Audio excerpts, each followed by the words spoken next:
I didn't actually know anything about the lost state of Franklin until we actually decided to start the distillery.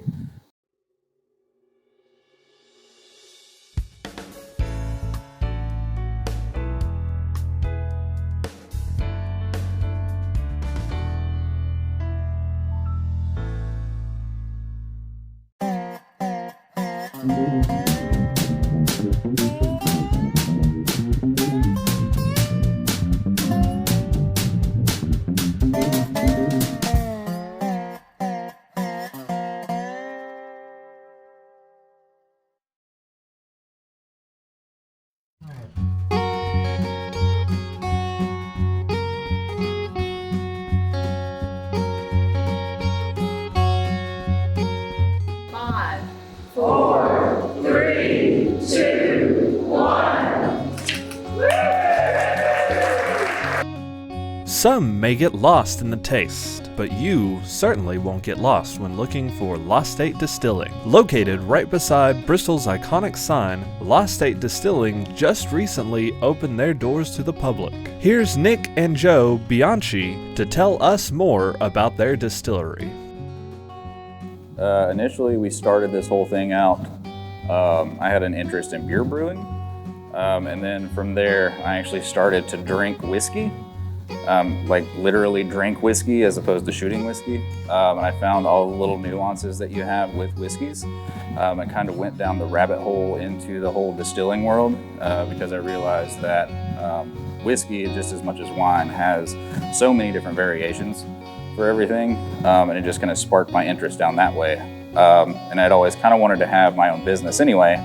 So then I started looking into the idea of actually starting a craft distillery. And then it kind of evolved from there. I talked my father into it, and we went to Moonshine University in Louisville, Kentucky, and attended a 6-day immersion distillers course, which went through everything commercial distilling. And from there, we were basically excited to come home, find a building, and get started with our distillery. And then 2 years later, we finally landed on a building. Got all of the construction done, and just got into this world a couple months ago. The building is pretty unique to Bristol. Kind of fell in our lap, I guess, really. We had looked at some other properties, and the deal didn't quite work out, and we were looking for something else and found out that this building was available. We walked in and saw immediately that, this would be the building for us. We're right here at the Bristol sign. The building has been here since 1905. A lot of history with this building. The architecture of the building is perfect. High ceilings, a lot of wood inside, so it was just a nice fit. Bristol has a lot going for it. Bristol has NASCAR and rhythm and roots are two big things in Bristol, so we thought that it would be a really good fit for the distillery as well.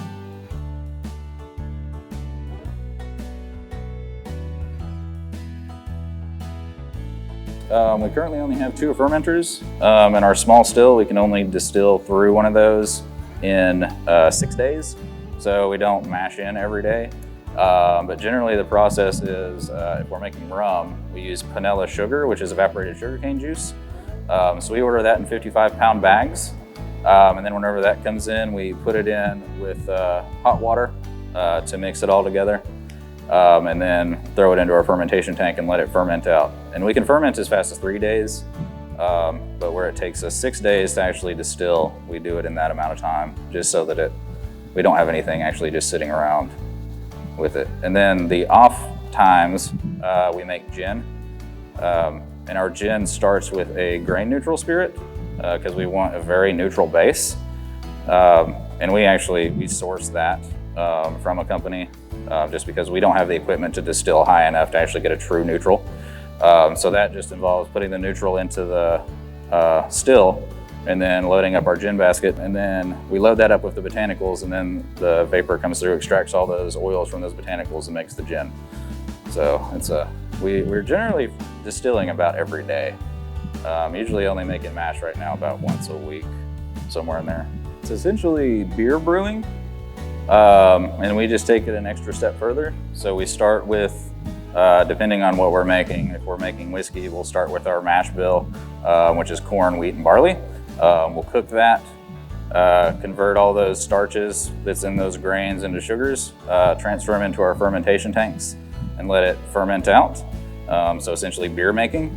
And then we take that fermented product and then put it into our still, either one, the 100 or the 500, and then distill that product out to our final actual spirit. So it's brewing with an extra couple steps to it. So, and then in the case of whiskey, we also take that and then throw it into a barrel and let it age.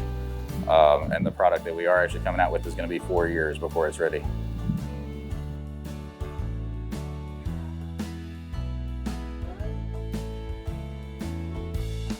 The big difference between breweries and distilleries is we don't generally closely guard our recipes.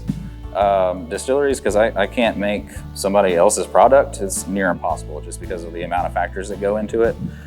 So the majority of grain bills for whiskeys and things are public knowledge. So basically we just kind of found what we really enjoyed and tried to go off of that and produce our product. And obviously it's going to come out different than what we had, but it's one of those things. If it comes good off the still, then odds are good if you throw it into a barrel, it's going to come out better. So it's a tried process to get it, and it would be bad if you waited 4 years and it came out horrible. But it does happen occasionally to people. So you always have a new make version of all the products that you come out with. That's the fresh off the still. So with that, we were doing rum and gin. And then whenever we are actually making our Tennessee whiskey, we will have an unaged Tennessee whiskey as well. So there's unaged versions of everything. And depending on how well they come off the still, that defines how good the product is whenever you proof it down. Well, it actually surprised us and turned out quite well. The first time we ran the small still, the alcohol was coming off a lot higher proof than we expected, so that was one little surprise, but other than that, everything else has really gone quite well.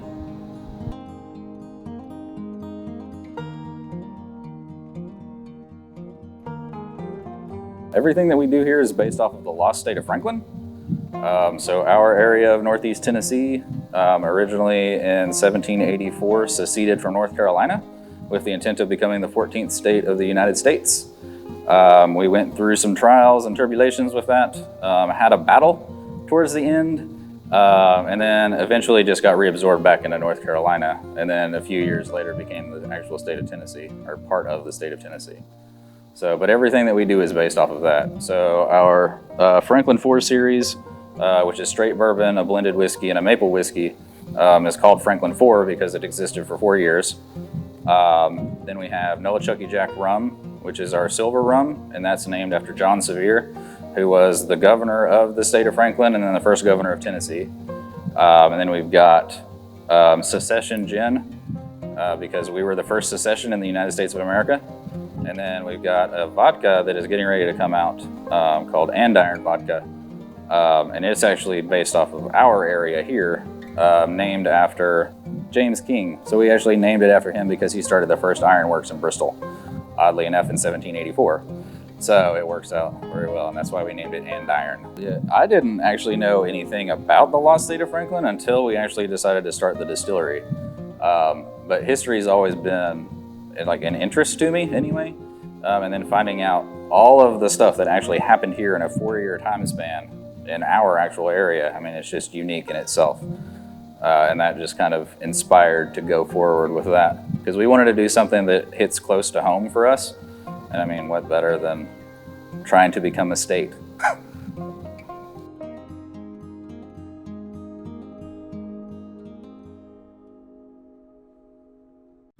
The next closest distillery to us is in Piney Flats, and that's East Tennessee Distilling.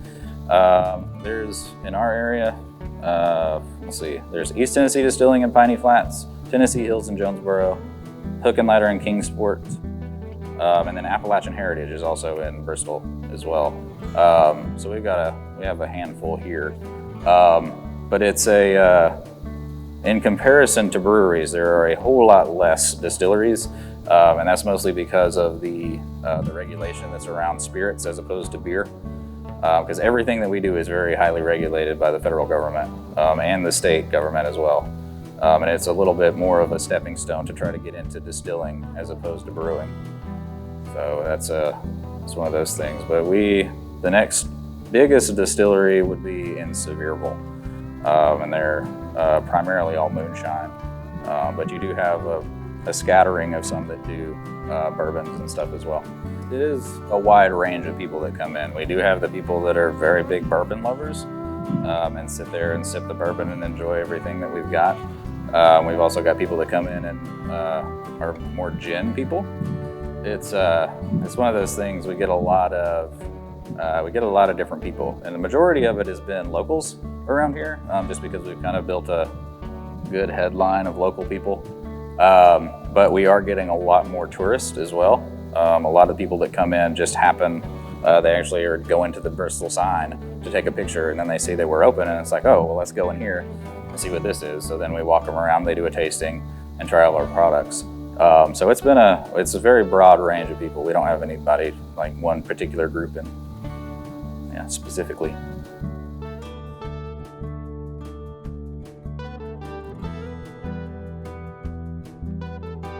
I think it's enjoyable because Dad traveled all the time whenever I was younger, just because of work. So now I actually get to spend a whole lot more time with Dad. My mother's here, my wife's generally here, and my children are usually here too, so it is a true family business. But yeah, I mean, it's just nice to work with family. Yeah, it's nice. We are strictly a family business right now. And like Nick said, I was away half of the year working in the past. I retired in 2016 from my full-time job, and it was a very nice opportunity to actually do something together, because we did things on my time off, but there was a lot of time missed as well. So it's been very nice to be able to do this as a team.